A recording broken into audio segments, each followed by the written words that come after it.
y a todos que nos acompañan en este nuevo episodio de Mujeres, un video podcast del Instituto Nacional de las Mujeres, INAMU. Mi nombre es Mayra Brown Vargas y realmente es un gusto acompañarnos en este formato. Sean muy bienvenidas a este espacio.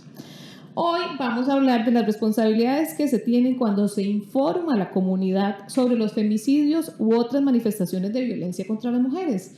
Sí, hay responsabilidades, las cuales vamos a detallar. Para entender mejor este proceso, nos trajimos a la experta. Nos acompaña la señora Ivania Arias Zúñiga, ella es la jefatura de la unidad de comunicación del INAMU, y debo decirles que, bueno, la jefa aquí detrás mío, ¿verdad? Entonces es un gusto que nos acompañe hoy, Ivania. Bienvenida, Iva. Gracias, Mayra, qué divina, qué presentación, sí, wow. Es la jefa que está detrás de todo. Así que bueno, ya la trajimos aquí. Iva, contanos un poco qué es esto del fenómeno copycat. ¿Qué significa copycat? Mira, copycat es, hablando de femicidios, copycat es simple y sencillamente un efecto imitador. Y los medios de comunicación, sobre todo aquí cuando hablamos de medios de comunicación, en este caso concreto, estamos hablando de las salas de redacción, de las y los periodistas que nos informan, tienen gran responsabilidad.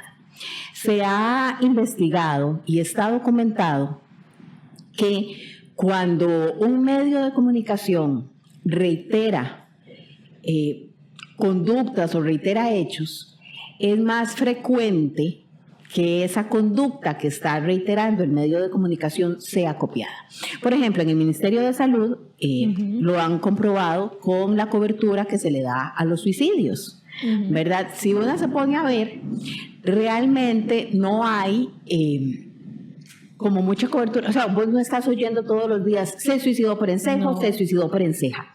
¿Por qué? Porque simple y sencillamente cuando un medio de comunicación da una cobertura de un suicidio, eso puede hacer, y aquí abro comillas, abro comillas entre paréntesis, subrayado, en negrita, como usted quiera, un efecto imitador para otras personas que tienen alguna enfermedad mental, que quieran, ¿verdad?, alguna carencia, que quieran entonces imitar. Y entonces hay suicidios en cadena. Lo mismo está pasando con la cobertura que se le hace a los femicidios. Hemos tenido a lo largo de la historia, y si uno ve la estadística, yo le llamo enjambres de femicidios. Hay épocas donde, el asunto como que se suelta, se remata, y dice la gente uno, lo nota. La gente lo nota. Y es exactamente, no estamos diciendo que es culpa de los medios de comunicación, claro. pero es una de los elementos que podrían empujar. Y ahora en este contexto tan globalizado, donde el bombardeo también es por todos lados, tenemos muchos medios de información. Claro, entonces vos ves series, por ejemplo, casi que donde vos puedes sacar una maestría en estrategias para hacerle daño a la gente. Sí. Y eso lo estamos tropicalizando, ¿verdad? El agresor, ¿verdad?, que es finalmente el culpable de la violencia contra las mujeres, el hombre agresor, copia esas conductas, las reproduce, termina matando a alguien, y entonces los medios de comunicación, en un asunto donde el morbo y el sensacionalismo son los que están de por medio, replican una noticia y entonces tenemos el efecto copycat. Ahora todo tiene mucho sentido, por eso es un efecto de imitación. Es correcto. Entonces, Iva, cuando estamos hablando de una cobertura de femicidios o de manifestaciones de violencia o incluso de violaciones, estamos hablando de que se debe hacer bajo ciertos principios, ¿es así? Es correcto.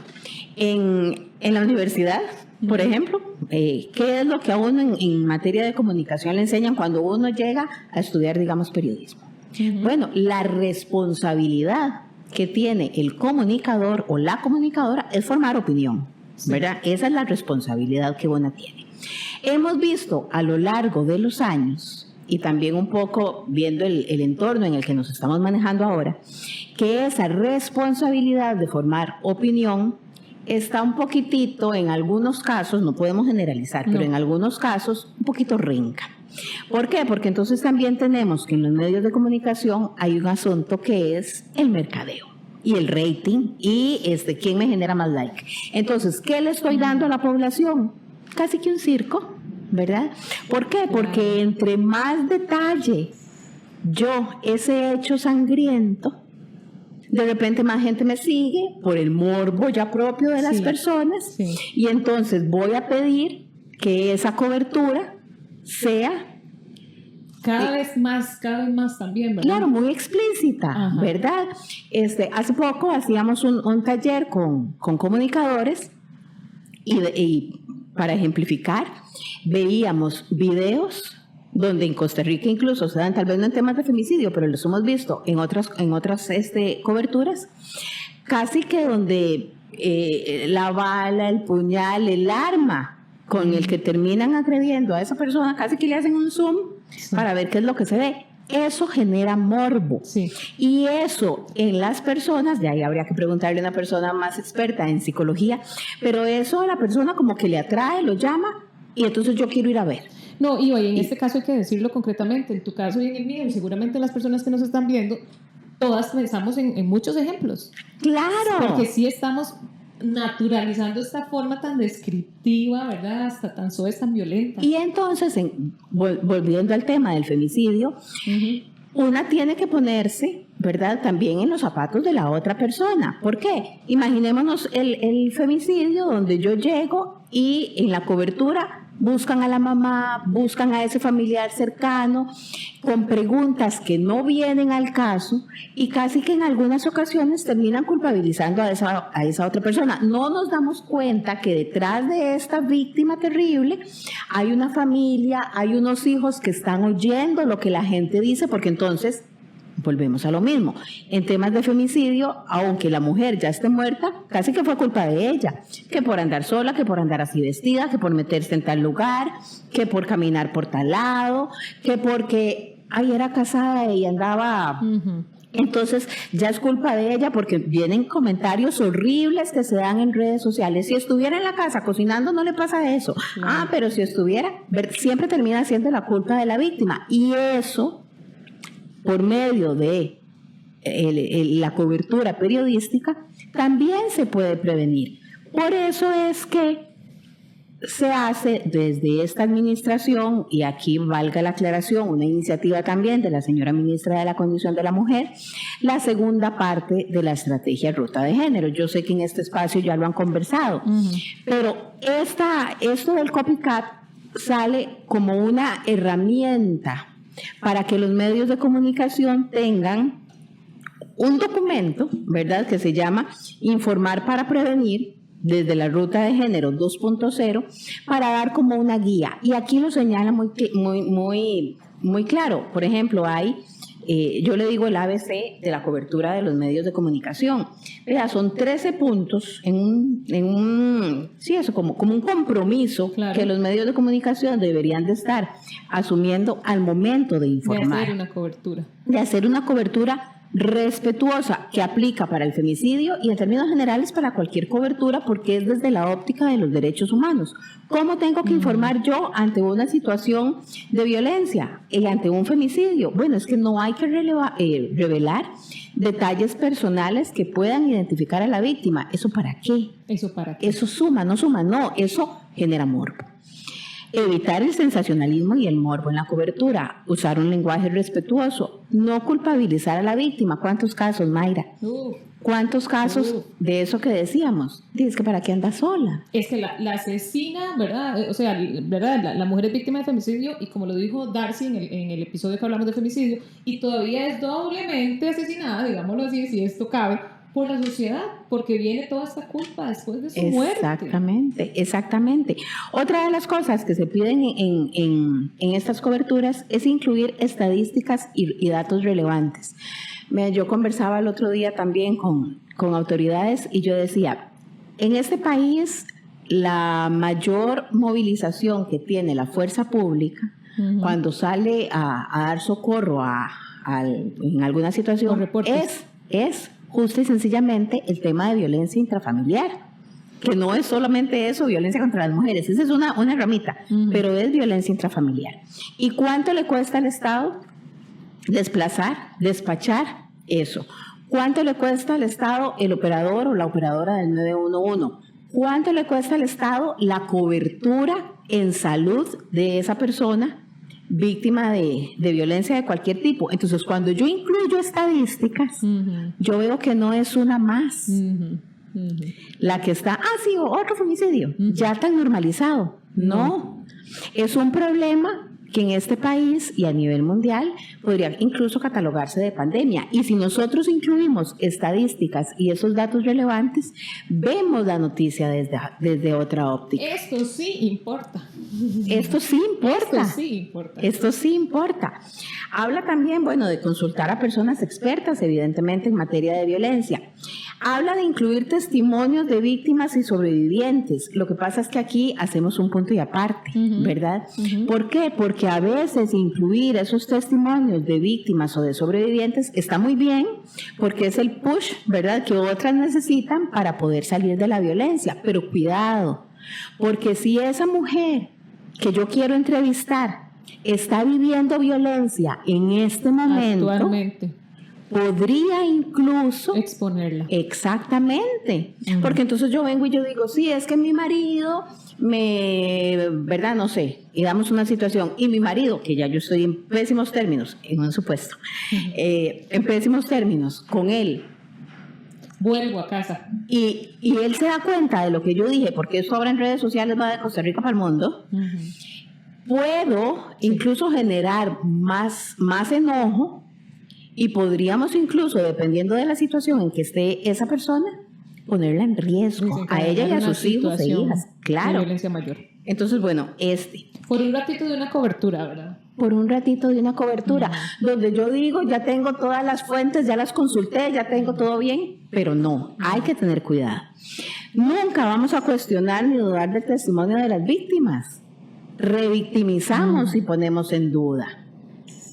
Ser sensibles en la descripción de los hechos para no generar morbo ni causar un trauma adicional a la víctima o a personas víctimas, ¿verdad? Y pensemos también mucho en esos sobrevivientes menores de edad. Sí. Porque volvemos a lo mismo. Ahora con las redes sociales estamos bombardeados por todo lado. Entonces, ya a esa pequeña personita se le genera un trauma por no tener a su mamá. Sí. ¿Cuáles otros traumas les puedo yo estar generando por una cobertura irresponsable? Así es. Siempre es importante tener los puntos de referencia, que también aquí yo sé que los han dicho enormemente, el 911, el 1125, los puntos violeta. Destacar historias de supervivencia, un poco vinculado con lo que decíamos hace un ratito. ¿Por qué? Porque eso me empuja, porque sé que es posible salir. Exacto, no nos vamos a quedar solo como en lo que no. Y las otras dos, trabajar con instituciones y organizaciones de derechos de las mujeres y personas expertas en violencia para aprender a dar una cobertura informada y responsable, y estamos trabajando en eso. Y muy importante, y aquí yo sé que vos lo has dicho también en reiteradas ocasiones, Mayra, la responsabilidad de la violencia, el acto femicida, la violación, no es culpa de la mujer. No. Siempre es culpa del hombre agresor, del hombre machista. Entonces, esto es, en forma muy resumida, informar para prevenir, una estrategia para trabajar con los medios de comunicación y poder también combatir y prevenir la violencia. Qué interesante, dice, apuntes para cambiar el abordaje de la violencia contra las mujeres en los medios de comunicación social en casos de femicidio. Y Vania, la influencia que tienen los medios es impresionante. Sí, estamos bombardeando, ¿verdad? Y no solamente los medios, sé que también lo han conversado en otros episodios, pero los medios, aquí hablando de generación de noticias, pero también el papel de la publicidad, el papel de la música y de cómo finalmente somos lo que el entorno nos va como moldeando y somos lo que estamos consumiendo. Entonces, hagamos un consumo, ¿verdad?, de ese material, pero consciente. Así es.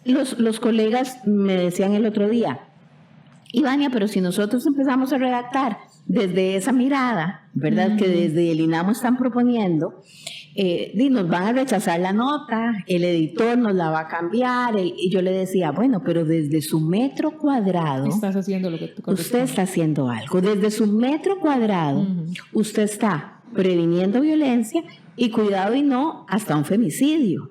Usted tiene la conciencia tranquila todos los días cuando se va a acostar porque su cobertura fue responsable. Eso es lo que como medios de comunicación y como personas comunicadoras, independientemente del rango en la comunicación que se tenga, hay que construir. Estoy construyendo desde la comunicación para generar un cambio cultural, social, positivo, o estoy destruyendo. Hasta creadores de contenido, ¿verdad? Aquí queda la invitación. Iva, para cerrar, ¿cuáles algunos medios o profesionales en comunicación que realizan estas buenas prácticas y que podamos seguir, que podamos imitar? Ahí sí. Bueno, es que yo no quisiera, digamos, hablar de medios, ¿verdad? Para no... Yo sé que lo bonito se tiene que sacar, pero bueno, en toda sala de redacción hay una persona que sé que es... ¿verdad? Ya una las tiene identificadas. En ese medio aquel es sensible al tema, en aquel otro aquel es sensible al tema. Más bien yo la invitación la haría como al revés. Empecemos a construir, empecemos a analizar lo que estemos consumiendo y empecemos a descartar. Este medio que yo veo me genera más susto, más inquietud, me pone como alterada cuando yo lo veo, esa noticia, entonces mejor creo que lo voy dejando de lado para hacer unas coberturas y buscar yo mi información para tomar yo criterio en lugares donde de repente me pueda generar un poco más de paz. Sí, qué lindo de verdad verlo así, porque el cambio lo empezamos a hacer desde, como lo decís, desde nuestro metro cuadrado, siendo profesionales o no en comunicación. Exactamente. Por ejemplo, digamos, y hablando ahora desde la posición en la que estoy, que es la parte institucional, informarse desde las redes sociales o desde los canales oficiales institucionales, a veces es mejor, y entonces ahí sí toma criterio, ¿verdad? Entonces yo veo lo que publica el Instituto Nacional de las Mujeres, yo puedo ir y ver lo que publica el MEP, y me van a decir, ¿cómo? Pero no, y es que hay que ver la contraparte. Bueno, entonces váyase y vea lo que publican los sindicatos, de repente, ¿verdad? Y crea usted mismo su propio criterio, a veces sin un sesgo que de repente puede ser un poco nocivo. Totalmente. Hoy hemos aprendido mucho sobre el fenómeno copycat. Si usted no lo conocía, al igual que yo, pues aquí ya nos vamos más que informadas. Y cómo los medios de comunicación pueden hacer una gran diferencia, nótese esto, gran diferencia en la lucha de la violencia contra las mujeres. Es esencial que todas las personas seamos conscientes del impacto que tienen las noticias, los medios de comunicación, y exijamos y demandemos coberturas responsables en las informaciones. Porque los medios de comunicación, como lo decía Ivania, desde su papel de generadores de opinión, tienen responsabilidad de educar. Y por ello, la necesidad de tomar conciencia sobre su contribución en los femicidios o en situaciones de violencia. Así que a proteger a las víctimas, ¿verdad? A los hijos, a las hijas, ¿verdad? Incluso de comentarios que están de más, que siguen siendo hirientes y que violentan en demasía. Iva, un gusto tenerte aquí. Gracias, Mayra. Siempre es lindísimo estar con vos. Sí, muchas gracias. De verdad que yo me voy feliz hoy y cierro este episodio de esta sonrisota teniendo que ir a la jefa. Muchísimas gracias. Nos vemos en la próxima. Chao.